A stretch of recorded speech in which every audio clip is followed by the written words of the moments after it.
سلام بچه‌ها، وقتتون بخیر. توی این قسمت از ویدیو میخوام خلاصه قسمت اول فصل 4 سریال خواهران و برادران رو بهتون بگم که اونایی که دوست ندارن مثل من بشینن 2 ساعت از فیلم رو ببینن، میخوام توی این قسمت از ویدیو سکانس های مهم و خلاصه فیلم سریال خواهران و برادران رو بهتون بگم.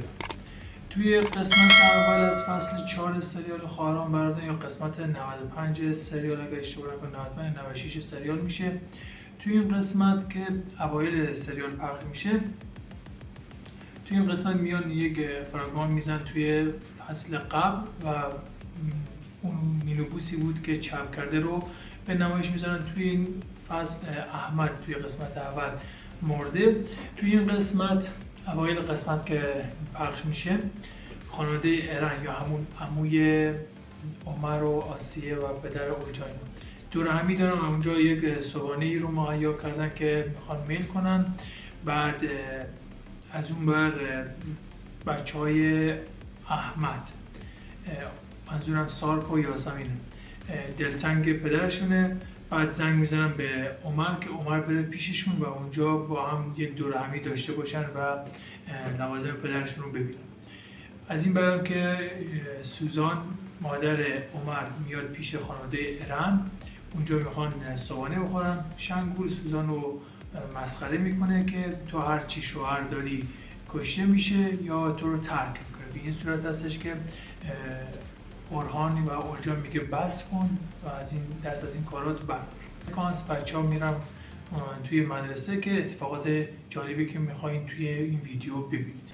توی مدرسه انجمن اولیا میگیرند و پدر مادرهای بچه‌ها جمع میشن که توی مدرسه از رفتار بچه‌هاشون ببینن. توی همین قسمت هستش، توی همون سکانس عمر و سارپ که اومدن مدرسه، اونجا با هم بگو مگو دارن و با هم میخندن. عمر به سارپ میگه که من بعد از مدت‌ها برادر خودم رو پیدا کردم و به این افتخار میکنه. ولی از این سمت وقتی که انجمن اولیا تموم میشه، بزرگترها که جای هم قرار میگیرن، مثلا شنگول و سوزان و همینطور مادر سارپ شوال، میاد شوال به سوزان مادر عمر میگه که بچه شما مثلا از رابطه نامشروع به دنیا اومده و سارپ فکر میکنه که پدرش باید نبش قبر بشه و به همین خاطر بین سارپ و عمر دوباره اختلاف به وجود میاد و مادر سارپ هم آتش بیار معرکه میشه و این اختلاف رو بیشتر میکنه. این از سکانس مهمی بود تا اینجا بخواستیم بدونید. بعد از این ماجرا نباید مادر دروغ میاد یک مهمونی به مناسبت این که بچه‌ها سالم موندن، یه مهمونی توی خونش میگیره و همه بچه‌ها رو توی اون مهمونی دعوت میکنه به جز خانواده احمد یا همون شوال، سار و یاسمین. اونا نمیان.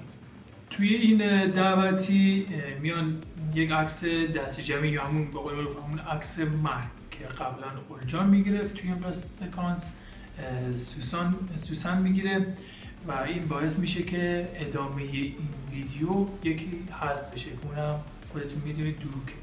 اتفاقات بعد که سارپ تمامی این اتفاقات رو رقم میزنه به این خاطره که سارپ فکر میکرد که میخواد عمر نبش قبر کنه، مادرش هم که آتش بیار معرکه شد. بعد از این بعد شوال میاد عمر رو از کاپیتانی تیم برش میداره، کاپیتان تیم مدرسه‌شون برمی‌داره و این تنش بیشتر میشه بین سارپ و عمر. سارپ هم میاد به عمر میگه که میدونی کی مثلا داداش تو قدیر رو کشته و میاد یه اختلافی دعوایی بین سارپ و عمر میفته. سارپ میگه که چرا دوست دخترت سوسن نمیپرسی که کی از این ماجراها خبر داره که کی باعث مرگ قدیر شده. سوسن هم که میاد به عمر میگه، وقتی که به عمر میگه این اتفاقاتو، عمر خیلی ناراحت میشه، خیلی داغون میشه و حتی سوسن رو فوشش میده، همون لعنتش میکنه. بعد عمر سر به زنگا میرسه در خونه عاکف و شروع در زدن میکنه. عاکف هم که میره در رو باز میکنه و عمر یقه عاکف رو میگیره و تمام ماجرایی که اتفاق افتاده بود قبلها به عاکف و نواحت میگه. از اونجا هم که عاکف ناراحت میشه، بگو مگو به این پیش میاد. آکف میگه که باعث بانی از این ماجراها، از این قتل قدیر، افرادی که میدونن یکی اورهان عموده، یکی هم که زن عموده. وقتی که عمر این کلمه رو میشنوه خیلی به هم میریزه و از اونجا مستقیم میره خودشون و با عموش اورهان و زن عموش درگیر میشه و میگه که من از همه تون انتقام میگیرم و شما رو به قانون معرفی میکنم. این بگو مگوها، این اختلافات بیشتر میشه و به گوش آسیه میرسه. آسیه هم که به دروک میگه، دروک هم که متوجه میشه به پدرش آکف زنگ میزنه.